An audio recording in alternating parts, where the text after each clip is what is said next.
friends, welcome back to my channel. If you're new here, my name is Erin and I do mostly budgeting videos like the one you're about to see here.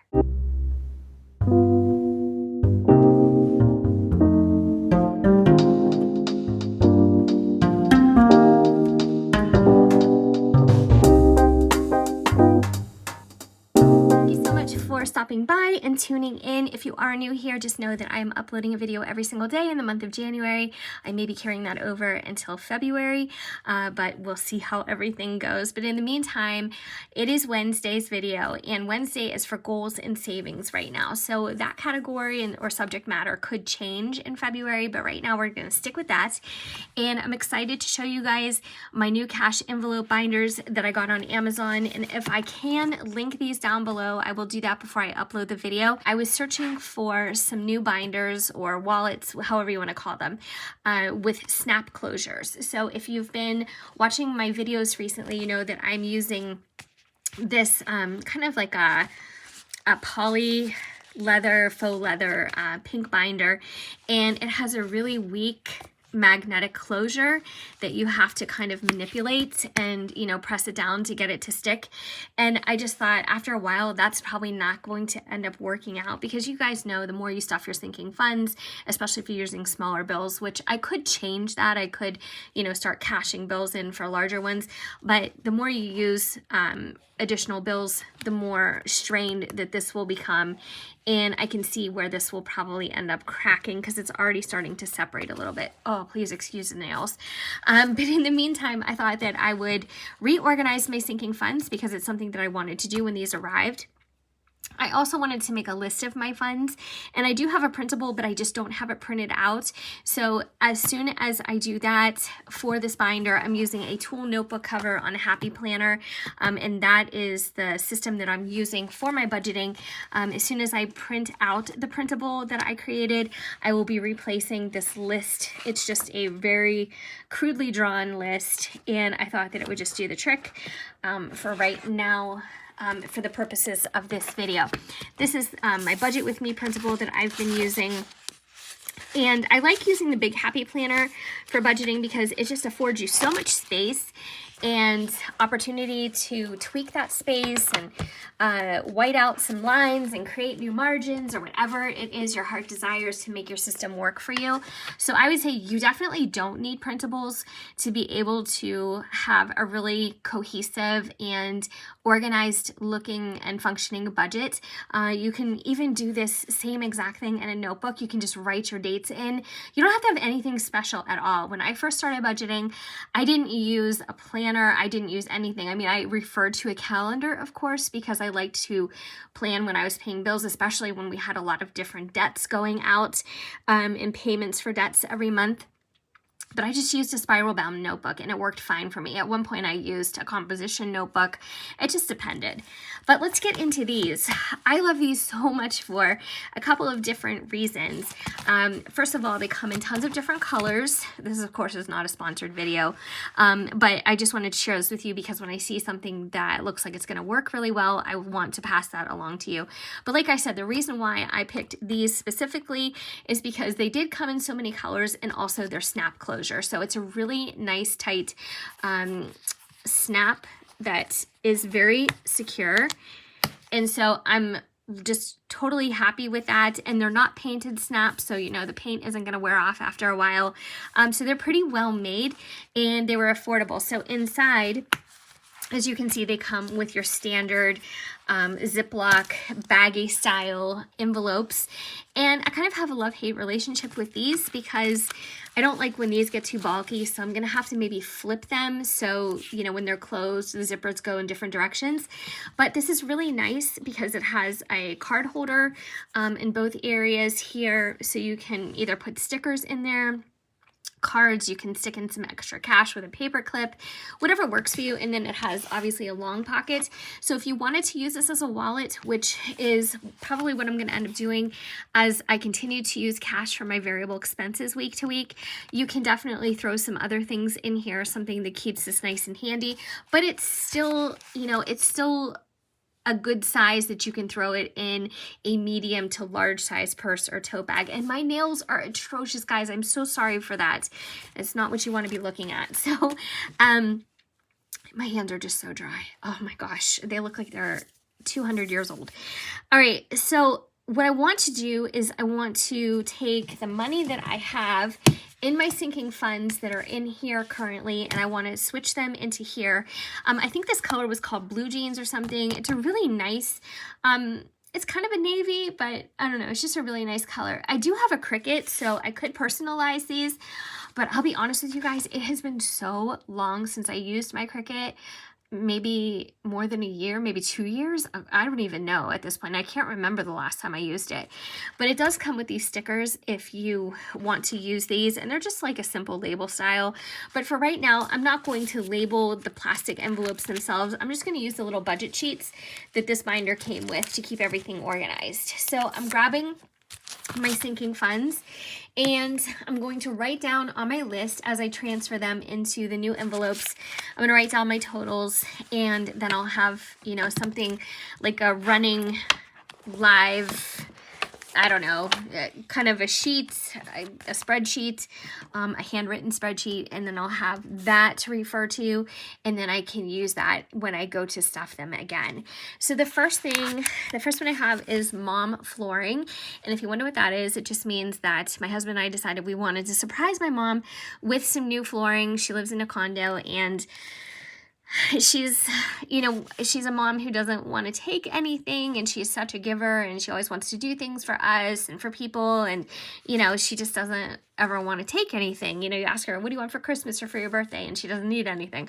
So, she's just so good to us, and I couldn't ask for a better mom. And so I want to do something nice for her, and I think we're going to aim for March at this point. We've just been buried with horrible weather and snow, and so I don't think this is the right time to have people come out and replace flooring, because I would just be afraid it would get, you know, scuffed up, dirty, whatever the case may be. So I'm gonna hold off until March, and then hopefully we find a great deal for like maybe a free installation or a 0% interest with a store credit card. And let me just explain when I say that. I am somebody who will use a credit card if I can get 0% interest, like a special offer for 12 months or 18 months. I'm definitely not anti-credit card. I'm just, for me personally, anti-credit card debt, unplanned debt, unprepared debt. So if we're going to purchase something like, you know, something expensive like flooring for an entire condo, which is a really large condo, I think that using a 0% interest store card, if we get free installation on top of it, or they have a really great deal, is just a great way for us to plan and just make smaller payments and not have to dip in so much to our reserve cash. Now, that being said, there's a lot of people who don't want to use credit cards for anything, for any reason. They just don't believe in it. And I can totally respect that and understand, you know, where you would be coming from. But at the same time, we have been, you know, through credit card hell and back, you know, a couple different times. And I know that every time we got ourselves in hot water with credit card debt, it was truly because we were mindlessly spending, or we were spending way above our means. And even now when we use our Discover card month to month, I don't mind doing that because we get cash back, and I always pay it off before any interest accrues.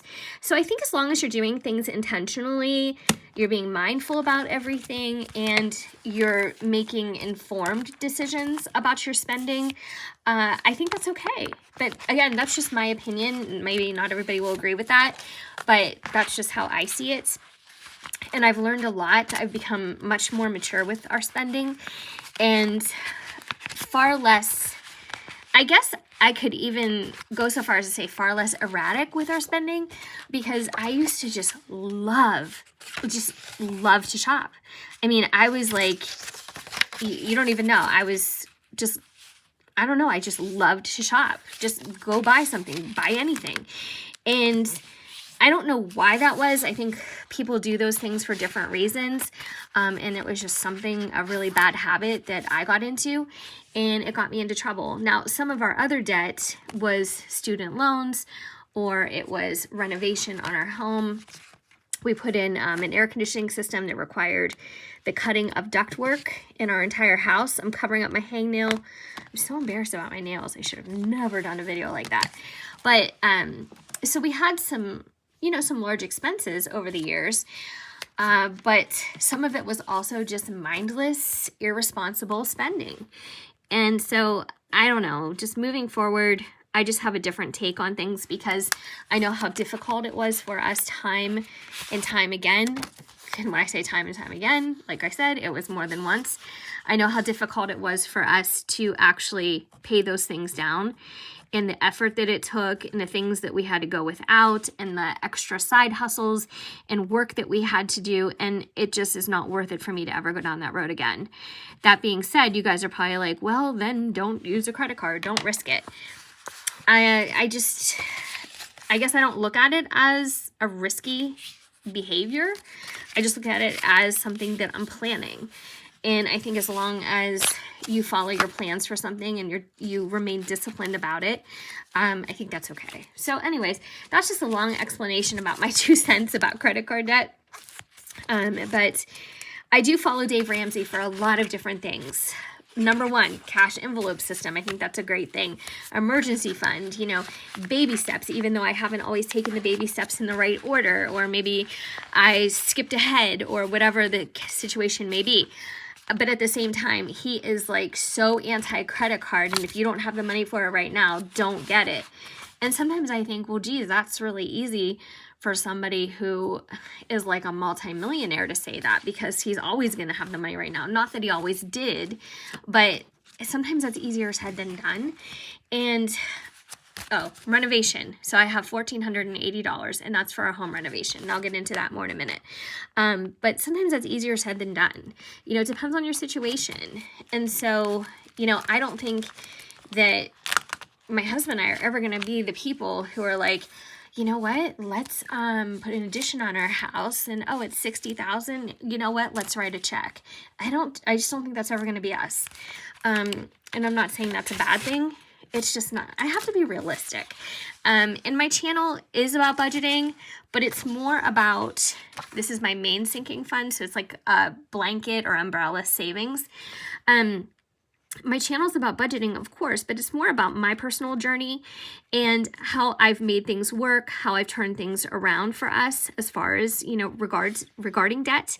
You know, our journey with my husband becoming a displaced worker and losing his job, applying for an early reduced for life retirement rate, me losing so many hours during quarantine and getting a pay reduction, and us having to do things like Grubhub and side hustles, and you know, it's just all part of the journey. And when we had my nephew living with us, it was also challenging, you know, to get him on board as a young person, you know, to teach him, you know, this is how you respect money. If you want your money to, I don't want to say if you want your money to respect you back. That's not what I mean, because that's kind of a weird statement.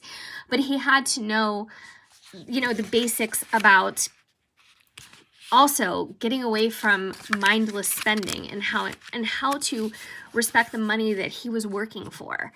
And so that was also a challenge. But all these things were just all part of our journey.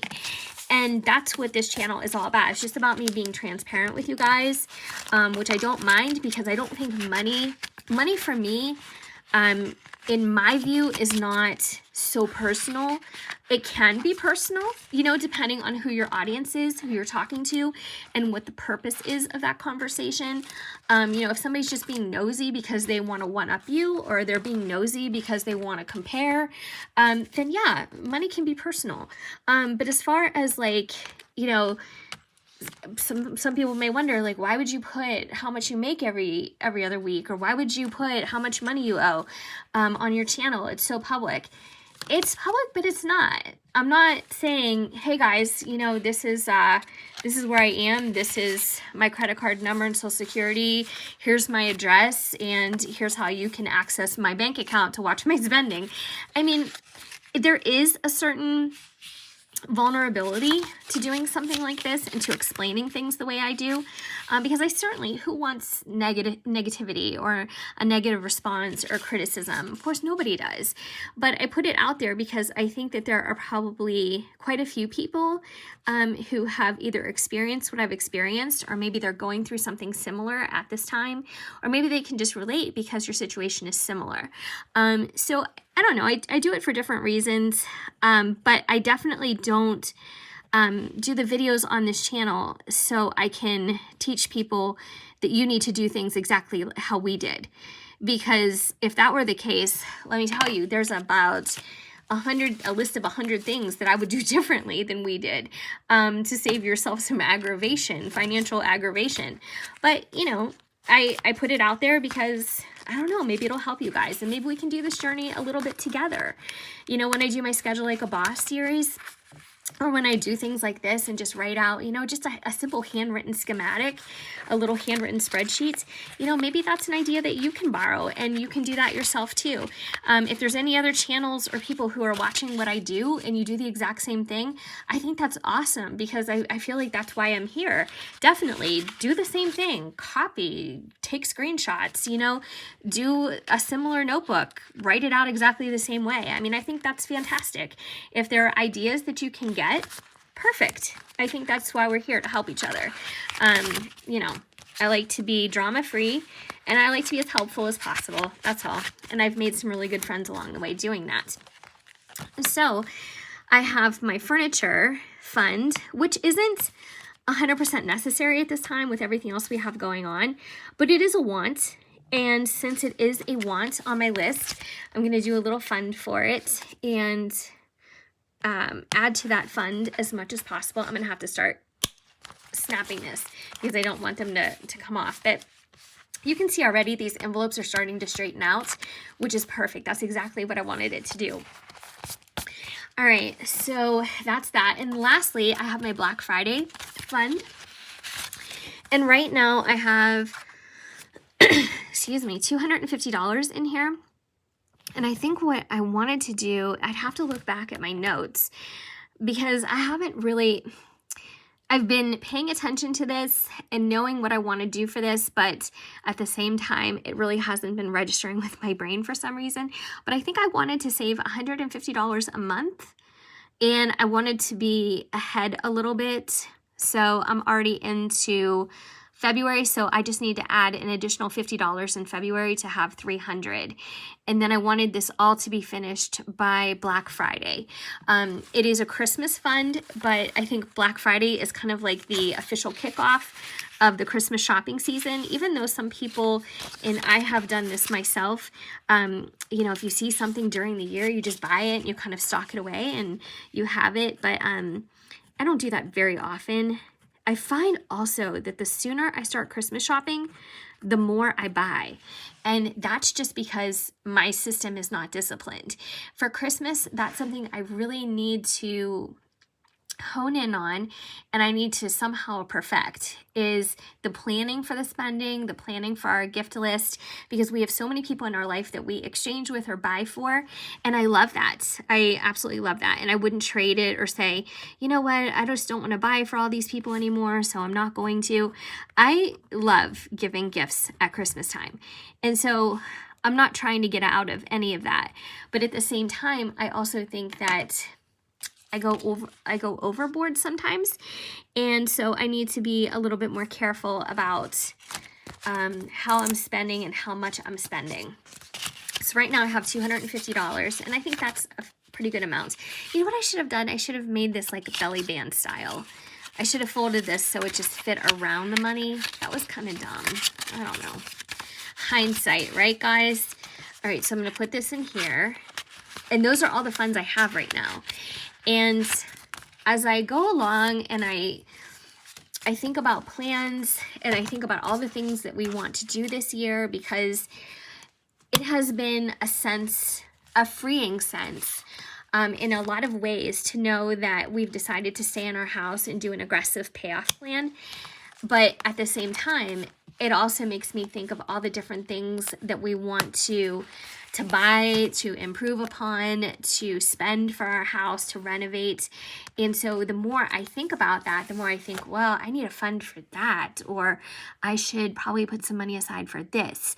And I'm kind of finding myself in that position. But anyway, we learn as we go, and we decide things as we go. I think that the beauty about having a working budget is that it is a working budget. It's a working system or document, you know, however you want to refer to it. And if you need to tweak it along the way, whether it's a week into the year or 6 months into the year, you have the ability to do that because you're thinking ahead and you're planning ahead. And that is just the best part of it. As you need to make changes, your budget can change with you. So here is my new sinking fund binder. I absolutely love it. I think I am really going to try to put the link down there before I upload this. I just have to make myself a mental note, but I love this too for the cash envelopes. I don't know if they have any other sizes. I didn't notice that they did, but I will check that out because some people might like something smaller, or I don't know, maybe even something larger if you want to put all of your funds, your variables and your sinking funds into one. For me personally, if I was going to take this with me to the store, I would only want to have my variable cash in there. I would not take my sinking funds to the store because who knows, guys? You know what I'm saying? You just don't want to tempt fate by carrying around a buttload of cash with you. That would just, no, that would make me so nervous. So they're going to be separate. And then here is where I'm at right now. So I think I'm doing pretty well with what I'm saving, only that we're into the first month. Excuse me. And some of you are probably wondering, like, how did you, save all this? We do have a 2-person income, but how did you save all this already? It's only January. And I can honestly say it's because, and I have this envelope full of cash. I'm not even going to put this in a binder, but this is 3 months of additional mortgage payments. Actually, it's more than that. I have a whole video on that if you're interested. But my husband had applied for early retirement, even though he is still working a full-time job. He got a personal pension that he was eligible for last year when he turned 50, and he got some back pay for that. So some of you had asked, what are you going to do with all that money? And honestly, it goes fast. We've been funding some of these things. We have this for our first quarter extra payment. And then what's left of it is just going to cover some things like, go toward our renovations, because we did decide to stay in our house. We have a 5-year plan right now, and I'm really, really excited about it. I'm not just comfortable with it. I'm actually looking forward to it, and I'm excited about it. So we did get some estimates for some work on our house. I cannot wait to share that with you guys. If you guys have ever done renovation or major home improvement to your house, you may be interested, or if it's something that you want to do, you may be interested in these upcoming videos, because let me just say, eye-opening. We haven't had many professionally completed jobs done on our house. A couple of things we've done, like I talked to you guys about the ductwork and the air conditioning system, and some other things, like we got a roof recently, and things like that, and we got new windows put in. I don't know, there's some stuff, but every other item on our list that we've ever improved this house upon, my husband has done himself. And so the labor part of things and just the expense of having professionals do things is just, it's just eye-opening. I just was not prepared. But anyways, it's a good learning experience. So, all right, I digress. Thank you so much for watching. I appreciate it. I hope that you guys enjoyed this video. If you haven't already subscribed, I would love if you stuck around and did so. I am trying to grow my channel as much as possible and put the work into it, because definitely I don't expect anything to happen overnight without doing the work. So if you have suggestions for me for other videos, or if you have a comment or a question, please leave it down below. And I hope you guys are having a fantastic week. And of course, I hope I see you in my next video. Take care.